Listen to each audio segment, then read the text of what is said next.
Iya Pak, jadi kalau kita lihat perubahan digital itu kan terjadi di semua bidang, ya. Dan kita lihat perubahan digital ini menimbulkan satu revolusi perubahan industri di mana pemain konvensional itu kalah dengan pemain yang menggunakan metode digital. Yang sudah kita lihat di depan kan seperti media. Jadi media cetak kita lihat sudah tersungkur ya oleh media online ya. Makanya investor trust ini bertumpu pada online. Ya. Nah, kemudian yang kita lihat juga consumer retail ya, betapa toko-toko retail ini tergerus bisnisnya oleh toko-toko online. Bukan hanya di Indonesia, di seluruh dunia. Bahkan di Amerika kalau kita lihat retailers yang besar yang seperti Macy's, mungkin yang masih bertahan tuh yang di New York gitu ya. Tapi yang banyaknya kota-kota itu di mall-mallnya udah banyak tutup ya. Nah, jadi kita lihat arus berikutnya adalah industri keuangan. Dan di industri keuangan ini anak sulungnya adalah bank. Kemudian ada anak-anak yang berikutnya. Anak sulung ini yang duluan lah biasanya ya. Nah, jadi kalau kita lihat di perbankan, biasanya kita ada corporate banking, ada retail banking. Dua-duanya terpengaruh oleh digital, tapi terutama yang terpengaruh terbesar adalah retail banking. Ya.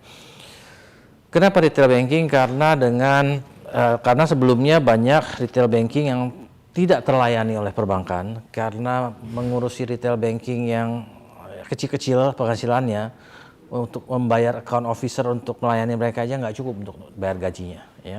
Tapi dengan adanya digital banking ya, dengan pelayanan digital maka scalability-nya tinggi. Sekali invest nambah nasabah 100.000, nambah nasabah 1 juta, nambah nasabah 10 juta, tidak berbeda cost-nya, kecil sekali bedanya ya. Karena itu retail banking ini sangat menyasar jumlah customer sebesar-besarnya karena toh tidak membebani sistemnya ya. Relatif tidak membebani sistemnya. Nah, karena itu pertarungan terbesar ada di retail banking. Dan alat untuk digital banking ini yang jelas adalah adanya aplikasi mobile banking. Ya. Kalau kita bilang bank digital nggak pada aplikasi mobile banking, nggak mungkin, nggak mungkin, ya kan? Perubahan digital banking itu ditandai juga dengan peluncuran mobile banking. Nah, kalau kita lihat untuk mobile banking yang terbaru yang memenuhi digital banking kriteria itu adalah end-to-end digital. Berarti memang orangnya tidak perlu lagi menemui seorang fisik untuk verifikasi dan segala macam, sehingga semuanya harus digital ya. Dan tonggak sejarah untuk bisa membuat itu menjadi semuanya digital adalah diperbolehkannya eKYC, Electronic KYC, ya, yang mana baru terbit itu akhir tahun 2019. Ya. Padahal Genius itu udah mulai tahun 2016, udah launching 2016, udah mulai bergerak 2017, tapi waktu itu belum boleh eKYC. Jadi dengan agen yang menjemput tanda tangan dari nasabah. Ya. Saat itu bank-bank besar pun menunda untuk melakukan digital banking yang end-to-end dengan eKYC, ya karena belum diperbolehkan oleh OJK. Begitu diperbolehkan pun akhir tahun 2019 mereka baru 2020-an baru siap. Dan kalau kita lihat tahun terbanyak peluncuran mobile application itu di perbankan itu adalah tahun 2021-2022. Sampai hari ini 2023 pun masih ada bank yang belum punya mobile banking.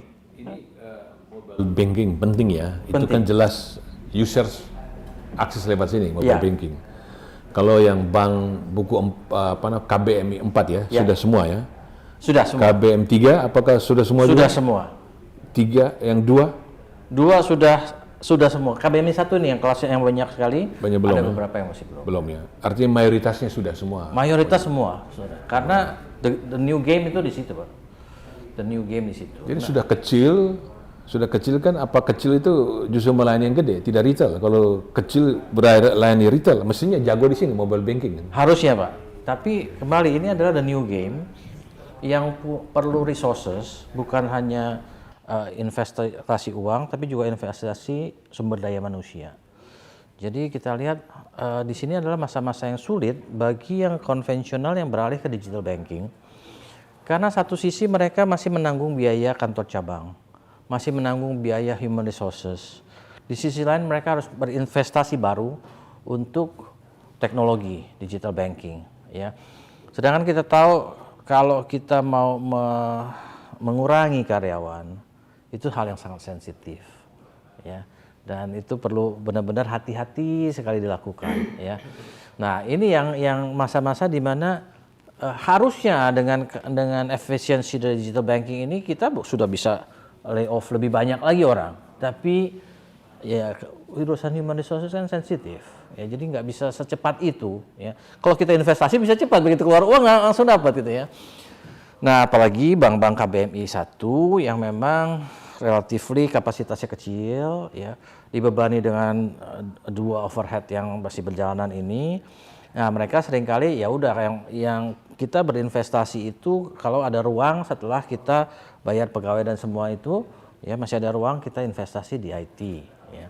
Sehingga investasi di IT-nya itu menjadi terbatas, ya.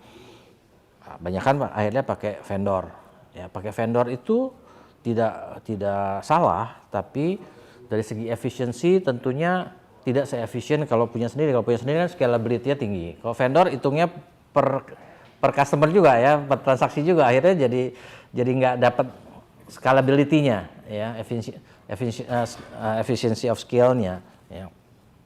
Nah, jadi dan Bank KBMI 1 ini, ya, jadi mereka sebenarnya target yang paling rawan, ya, di antara semua bank-bank yang lain. Yang besar-besar sih duitnya banyak lah untuk investasi, ya. Tapi kita lihat KBMI 1 justru banyak sekali nih bank di kategori tersebut, ya. Nah, inilah yang perlu kita lebih perhatikan, ya, karena game of digital banking ini boleh dibilang baru setelah 2020 kok, ya. Jadi benar-benar new itu baik dari segi investasinya, human resources-nya, pengalamannya, ya. At the same time, kalau pemain cyber attack ini adalah pemain global. Dia udah duluan tahu di Amerika, di perkembangan yang lebih jauh, lebih maju. Mereka udah lebih berpengalaman gitu, ya. Kita nih masih anak remaja yang masih bertumbuh gitu, ya. Nah, jadi di saat-saat inilah yang kita sambil menunggu kita mature, one day kita akan mature juga, ya. Nah, inilah masa yang harus kita sangat hati-hati, ya, karena mereka itu sekali lagi karena mereka pemain global umumnya, maka mereka itu jauh lebih berpengalaman, ya.